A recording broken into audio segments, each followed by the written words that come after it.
وأقيموا الصلاة. أعوذ بالله صدق الله العظيم وصدق رسوله الكريم الرؤوف الرحيم. الصلاة والسلام عليك يا سيدي يا رسول الله وعلى آلك وأصحابك يا سيدي يا حبيب الله. الصلاة والسلام عليك يا سيدي يا نبي الله وعلى آلك وأصحابك يا سيدي يا خاتم النبيين. اللہ کی کائنات نے قرآن حمید میں کئی مقامات پر ہم مسلمانوں کو نماز قائم کرنے کا حکم عطا فرمایا. ہم نماز تو قائم کر لیتے ہیں مگر کبھی ہم نے یہ نہیں سوچا کہ جو نماز ہم پڑھ رہے ہیں کیا نماز پڑھنے کے لیے ہم نے اپنے آپ کو اس نماز کے پڑھنے کے قابل بھی بنایا ہے کہ نہیں بنایا. نماز کو شروع کرنے کے لیے چند ایسی شرائط ہیں کہ جو پائی جائیں گی تو بندہ مومن نماز پڑھ سکتا ہے. اگر ان کو شرائط نہ پائی جائیں تو مومن جو ہے مسلمان نماز اس کی ہوگی ہی نہیں. تو وہ شرائط 6 ہیں. کتنی شرائط ہیں؟ 6 شرائط ایسی ہیں کہ جن کے نماز شروع کرنے سے پہلے وہ پائی جائیں تو انسان نماز پڑھ سکتا ہے. ان 6 شرائط میں سب سے پہلی شرط کیا ہے؟ طہارت حاصل کرنا. انسان کا جسم اور انسان کا لباس یہ دونوں پاک ہونا ضروری ہے. یہ پاک ہوں گے تو انسان نماز پڑھنے کے قابل بنے گا. نمبر 2 دوسری شرط جو ہے جو نماز کے لیے کہ جس جگہ پر نماز ادا کرنی ہے اس جگہ کا پاک ہونا بھی ضروری ہے.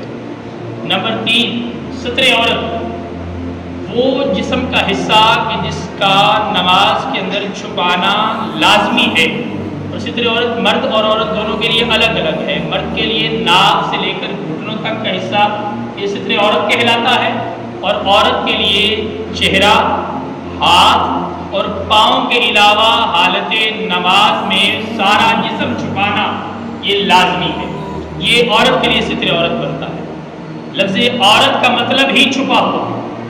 لفظ عورت کا معنی ہی کیا ہے؟ چھپی ہوئی چیز. تیسری چیز کیا تھی؟ ستر عورت. اور چوتھی شرط جو ہے نماز کے شروع کرنے سے پہلے اس کا پایا جانا ضروری ہے.